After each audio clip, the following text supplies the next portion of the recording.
award as it relates to Edward Jones, but this, when we created the channel in 2015, was what we ultimately had expected to be sort of the highlight of our award ceremony, and that's somebody that really embodies, leaving a legacy which is given to the person who goes beyond their job, doing their job well, but goes above and beyond to have an impact on our channel, our firm, their community, and quite frankly, the world in a lot of ways. So this year's recipient is someone who's impacted and left a legacy that can be measured in so many ways. She's an absolute inspiration. If you know her story, she was born and lived in a foreign country under very difficult conditions. Really the quintessential American dream to come to this country and be an unbelievably successful salesperson, especially as a female in a role that's dominated by males, as we all are well aware of. She has an incredible passion to help others. There are countless people, clients, friends that she's made an incredibly big difference in their lives. You even heard some comments today where they referred to just the impact that she's had and not the ability to ever say enough thank you of what she's actually done. She continually looks to improve herself professionally and personally. One of my favorite stories was when we launched the market team model. She came back and spent thousands of dollars to hire a coach to become a better mentor and a better coach, because she knew that was a role that she was going to be taking on, and she wanted to make sure that she was prepared to play that role for her individual team. She's a mentor to so many people. She's graciously donates her time. Many people within the firm, particularly our ever-growing female population, who credit her with an absolute, as the person that helps with the acceleration of their career. She's altruistic. For years, she's always been dedicating her time and money to charitable causes, and this was taken to another level. Another one of my favorite stories that Tom talks about after she came away from the national sales meeting last year and read Larry Fink's letter to the Fortune 500 companies, and she made a commitment to Tom at that point that she really wanted to dedicate herself to making a difference in the world.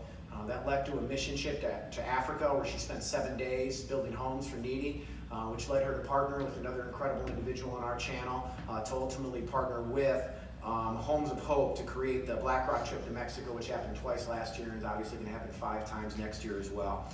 And for me, there's a lot of those large quantifiable mission trips and everything else, and there's the big things that you can point to. But when I speak with her, I see her, I hear about her. I always get this overwhelming sense that it's always more about me than it is about her. It's always more about the other person than it is about her. She truly feels grateful to have other people in her life, and you sense that and you feel that in every interaction you have with her. You also, I try to surround myself with people that I derive energy from and that I think make me a better person.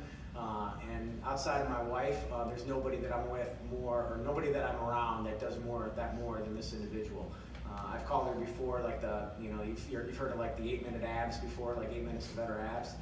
She's the 5-minute better person. You want to be a better person, just call her up and talk to her for 5 minutes and you'll come away a better person. So, and then I think the last thing that manifests itself is unsolicited notes, unsolicited cards, unsolicited texts. For people that I hear about all the time that don't even know her in any way, shape, or form. But she sees something and she thinks that it should be recognized, and she'll send a note, she'll send a text, she'll send a card. So as we bring this individual up, we sent, we kind of gave it away before we did it, but we sent a note out to the individual channel that if you've ever received one of those unsolicited notes, cards, or texts, bring one to the national sales meeting, and as she receives this award, we'll hand it to her and have her get the unsolicited card that she's given to so many people for so long. So I know I speak for many people in the room, at the firm, in the world, when I say she's truly one of the most special people that I've ever had a chance to meet. Our 2018 Independent Channel Leaving a Legacy Award winner, Paula Doroff.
not very often I can be speechless. I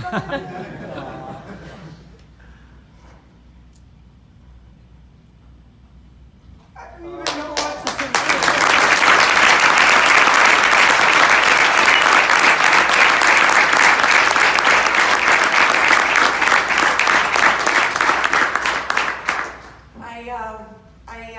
I really can't. Colleen, probably what she said earlier is what I could borrow. Is like what you can see when you're standing on the shoulder of giants. Like, you guys are incredible. Like, for my entire career, and I was talking with a few of you about this earlier, is I don't have that many regrets in my life, but there is one that I do have, is that I wish that I would have given BlackRock the best out of me, because I do try my best, but when I'm surrounded by incredible people like you all, and my team who supports me every day, and colleagues that each one of you, that I can look, and I have called you and I asked you for help and you have helped me, that is a very humbling experience for someone that I did not take English classes, or that is just a very humbling experience when you're surrounded by people that are unbelievable at everything that they do, and you just ask yourself day in and day out, is like, how did I end up here? And you always have that voice that you'd say, one day they will find out that you don't know shit.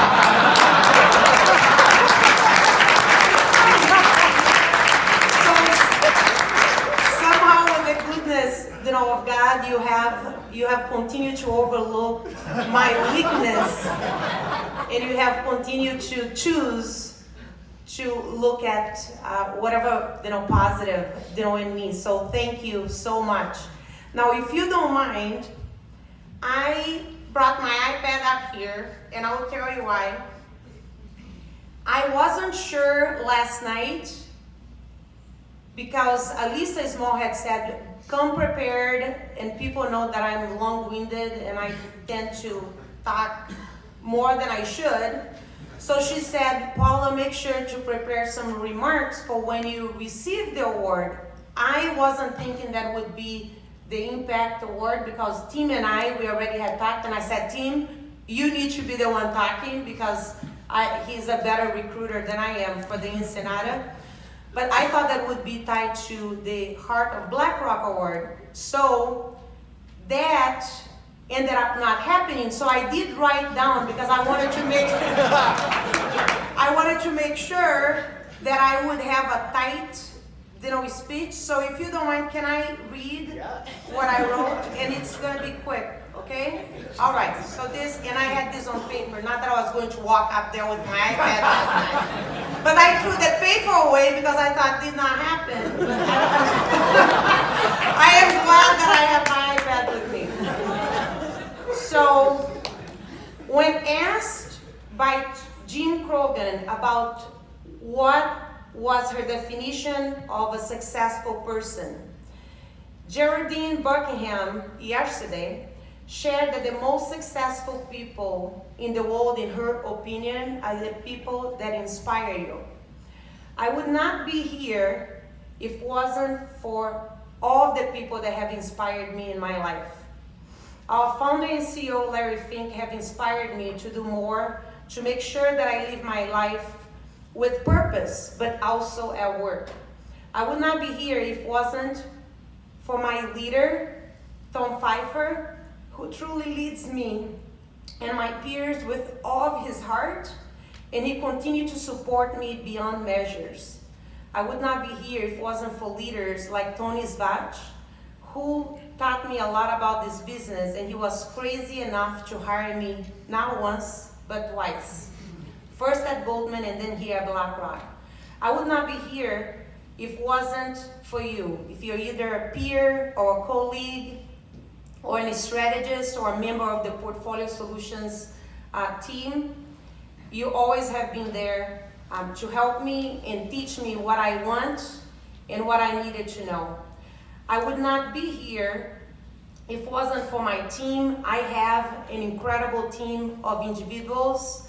Jamie, and now I'm lucky to have Paul in my team as well, Chase, Brad Napoli, and I can go on and on and on with how incredible the team members that I have had throughout the years here at BlackRock that support me every single day. I would not be here if it wasn't for senior leaders like Deviko and Kozlowski, who truly always have cared more about who I am than what I do. Lastly, I would not be here if it wasn't for my husband, Randy, and my boys, Carlo and Enzo, who love me unconditionally and are always there to support me. And I would not be here if it wasn't for my grandmother, Maria, who raised me in a very tough situation in Brazil and taught me how to work hard and about the importance of, no matter what, to stay humble. I would not be here if it wasn't for the United States of America, a country that is built on what is possible. And I would not be here if it wasn't for God and for His mercy over me. Thank you so much for everything.